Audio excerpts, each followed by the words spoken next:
Okay, good morning, students. Today, pass on to the next topic, phyllotaxy. The last class we discussed about something about the subaerial modification and also the leaf structure. The next class is phyllotaxy. What do you mean by the phyllotaxy? Phyllotaxy means nothing but the mode of arrangement of leaves in a stem is called phyllotaxy. So you got to see one by one. Phyllotaxy. What do you mean by phyllotaxy? The mode of arrangement of leaves on the stem portion is known as phyllotaxy. Greek word phylon means leaf, taxis arrangement, arrangement of leaves on the stem.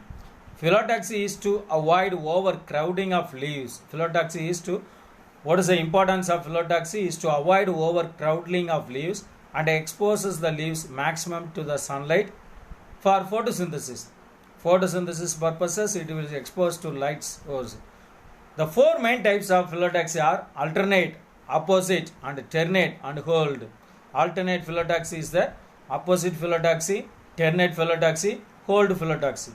What do you mean by the alternate phyllotaxy? Alternate, there is a separate or there is one by one. In this type of phyllotaxy, there is only one leaf per node. In a node, only one leaf is present and the leaves on the successive nodes are arranged alternately to each other. Spiral arrangement of leaves show vertical rows are called orthostrictures. They are of two types. First one is alternate spiral and another one is alternate distichous or bifurious. First one, in this alternate phyllotaxy, there are two types of alternate phyllotaxy, the alternate spiral and alternate distichous or bifurious. In alternate spiral means nothing but a circle or surrounded in nature in which the leaves are arranged alternatively in a spiral manner. Example, hibiscus ficus. The alternate distichous or bifurious in which the leaves are organized alternatively in two rows.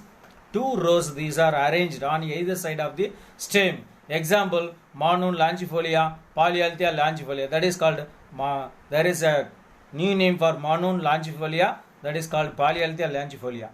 Then opposite phyllotaxy. First one is alternate phyllotaxy. Second one is opposite phyllotaxy. In this type, the each node possesses two leaves. Only in a nodal region, two leaves are present opposite to each other. They are organized in two different types. That is called opposite phyllotaxy. Opposite superposed. A pair of leaves arranged in succession. The pair of leaves arranged in succession or in a same direction. That is two opposite leaves at a node lie exactly above those at that lower node. Example, Cydium, Goa, Quiscolis, Rangan creeper is there. Then opposite decussate. In this type of phyllotaxy, one pair of leaf is placed at right angle to the next upper or lower pair of leaves. Example, Calotropis aximum. There is a opposite decussate in nature. Then ternate phyllotaxy. Third one is ternate phyllotaxy. In this type, there are three leaves.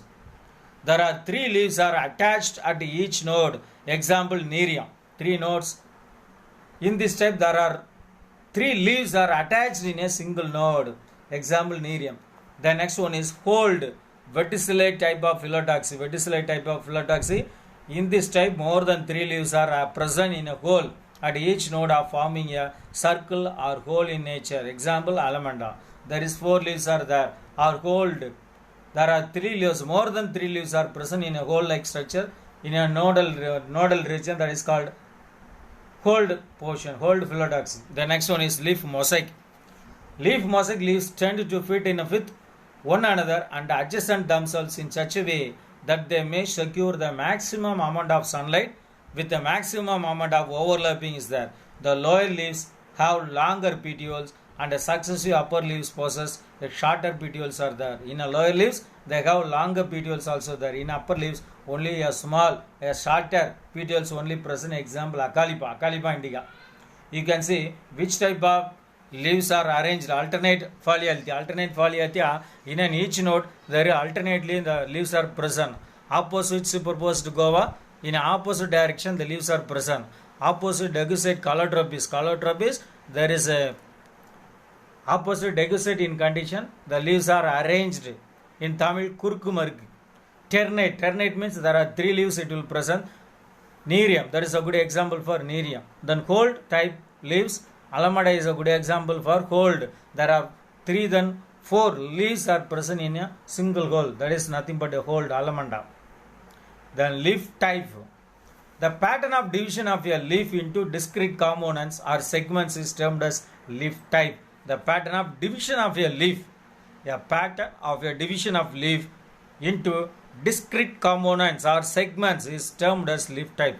Based on the number of segments, these are classified. First one is simple leaf. Simple leaf. There is only one leaf, that is called simple leaf. A leaf is said to be a simple when the petiole bears single lamella.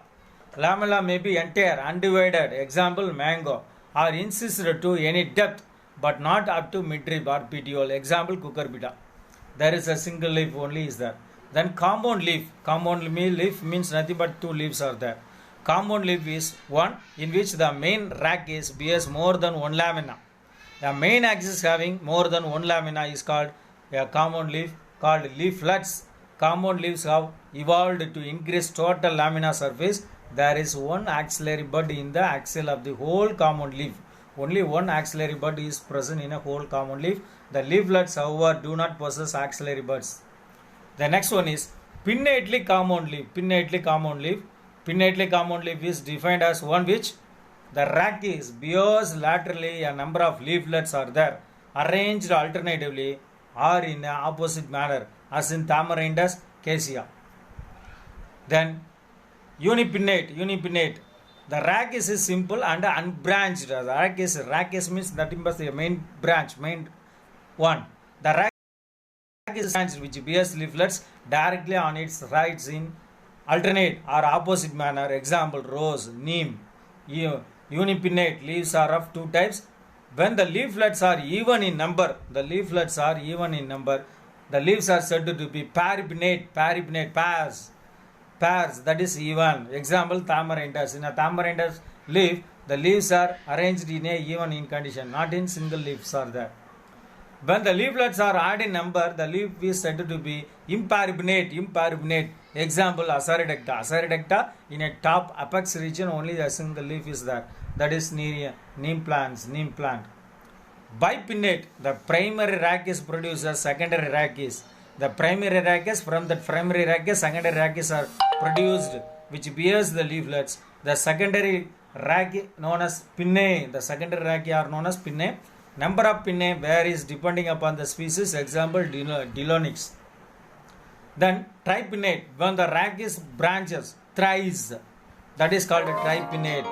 When the rachis branches thrice in nature, the leaf is called tripinnate. That is secondary rachis produce the tertiary rachis. From that secondary rachis, tertiary rachis are produced, which bears the leaflets. Example moringa. Then decompound. When the rachis of leaf is branched several times. When the rachis of leaf is branched in several times, it is called decompound. Example Daucus carota, Coriandrum sativum. You can see the diagram of this, or you can see the leaf of this plant. There is types of pinnately compound leaves. Unipinnate, paripinnate, Tamarindus, 2 leaves are there in upper portions. In Asaridacta, only 1 leaves are present. That is unipinnate, imparipinnate, Asaridacta. Then bipinnate, the rachis are there in a center. These are again divided into 2 categories. That is bipinnate, Cisalpinia. Then tripinnate, moringa. Tripinnate, it will divide it into 3 categories. 3 leaves are there. That is called tripinnate. And also there is a decompound Coriandrum sativum. It is divided into several times. That is called Coriandrum sativum, Kothamali. Palmately compound leaves. Next we pass on to palmately compound leaf.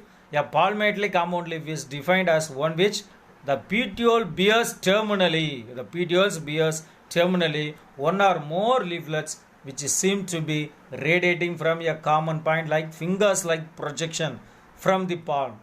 That is called unifoliate when a single leaflet is articulated. A single leaflet is articulated to the petiole is said to be unifoliate. Uni means single. That is example citrus. Then bifoliate, when there are two leaflets are articulated. Two leaflets are articulated, that is called a petiole is said to be the bifoliate. Bi means two. Example, Zorenia difolia. The next one is trifoliate. Tri means three. There are three leaflets are articulated to the petiole. It is said to be the trifoliate. Example, Udapil, Aegil marmellus, clover, trifolium.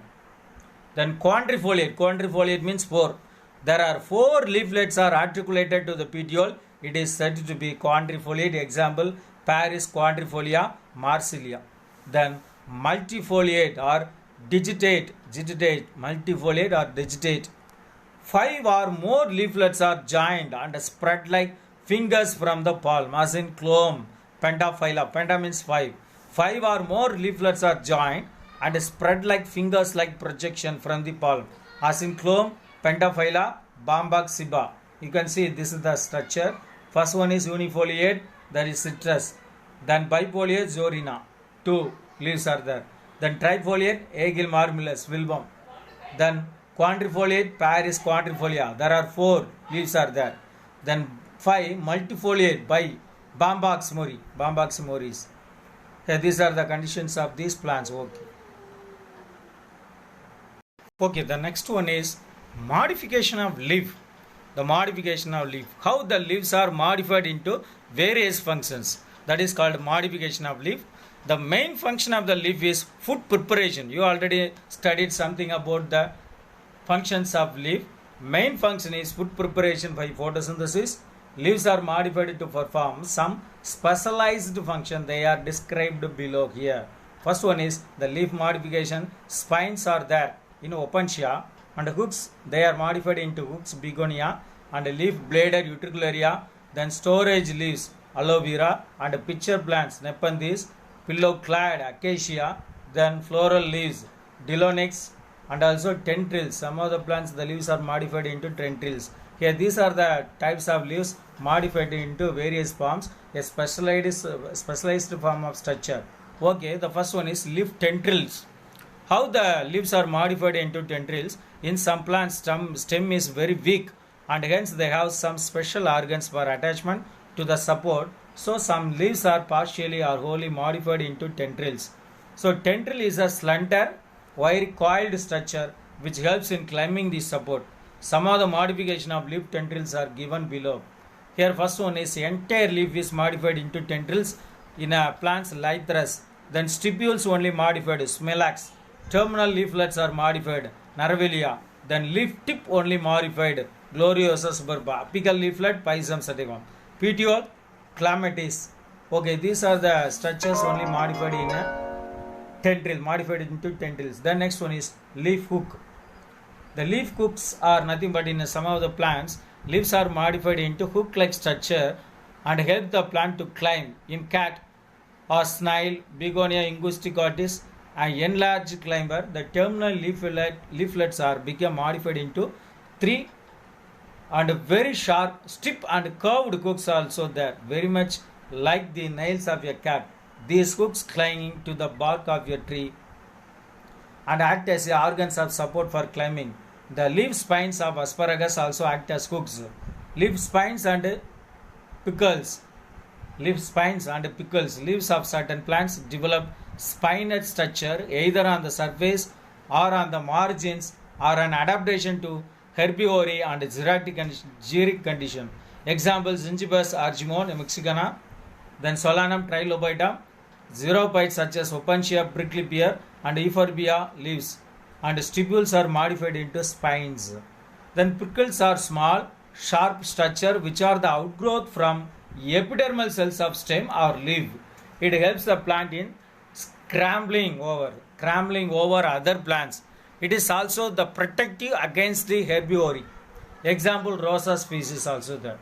Then storage leaves. Next we pass on to some of the storage leaves also there. Some plants have saline and xerophytic habits and members of family Crassulaceae commonly have fleshy swollen leaves are there. These succulent leaves store water, mucilage or food material. Such storage leaves resist desiccation. Example, aloe, agave, brave, phylum. These are comes under this category. Then pillowed. Some of the leaves are modified into pillowed category. Phyllodes are flat, green color, a leaf-like modification of petioles or rachis. The leaflets are lamella of a leaves are highly reduced or caduceus. The phyllodes perform photosynthesis and other functions of leaf. Example, Acacia auricularia, Australian acacia, Parkinsonia. These are comes under this pillowed. You can see the structure of these plants. Leaf hooks, begonia, leaf spines, opuntia, and pillowed acacia, and a pitcher plant, Nepenthes is there. The leaf modification. In a pitcher plant, you can see the leaf becomes modified into pitcher in Nepenthes and Sarracenia. In Nepenthes, the basal part of the leaf is laminar and the midrib continues as a coiled tendriller structure. The aerial part of the leaf is modified into a pitcher plant. The mouth of the pitcher is closed by a lid, which is the modification of leaf apex. The next one is bladder. In a rootless, free-floating or slightly some bladder worth Utricularia edged plant common in many water bodies, the leaf is very much segmented. Some of these segments are modified to form bladder-like structures which are trap door indents but it traps aquatic animalcules. The next one is floral leaves. Floral parts such as sepals, petals, stamens and carpels are modified into leaves. Sepals, that is corolla, calyx, corolla, androecium and gynoecium. These are modified functions as a leaf. Sepals and petals are leafy. They are protective in function and considered non-essential reproductive parts. Petals are usually colored, which attract the insects for pollinations only. Stamens are considered pollen-bearing microphyllous and carpels are megasporophylous. Ovule-bearing megasporophylous is there. Okay, the next one is leaf duration. How the leaves are present in a stem portion, or otherwise how long the leaves are present in a stem portion. Leaves may stay and function for few days to many years, largely determined by the adaptation to climatic conditions. Caducous, fagaceous, falling off soon after formation. Example, opuntia. Cissus quadrangulus. In this type, the leaves are not formed. After the formation the leaves are fallen. Only thorns only it will present. This type of leaves are present. And deciduous, falling at the end of growing season, so that the plant or tree or shrub is leafless in winter summer season. Example, maple, plumera, lonia, erythrina. These are comes under this deciduous forest. Then evergreen forest, leaves persist throughout the year. Leaves mostly present in throughout the year, falling regularly, so that tree is never leafless. Example, Mimosaups caulifolium. Then marcescent, leaves not falling but withering, not falling, withering on the leaf plant, as in several members of Fagaceae. Okay, these are the four categories mostly present in leaf duration. Evergreen forest, these are present. Marcescent also present. Deciduous also present. Caduceus also present. Fagaceous. These are comes under this leaf duration. Okay, up to this one, your third lesson is over. Okay, thank you students, thank you one and all. Okay, and read regularly, line by line, you have to read and you have to underline the words. You can take a printout and then you can underline that one. One lesson is take Xerox copy also there. Okay, thank you students, thank you.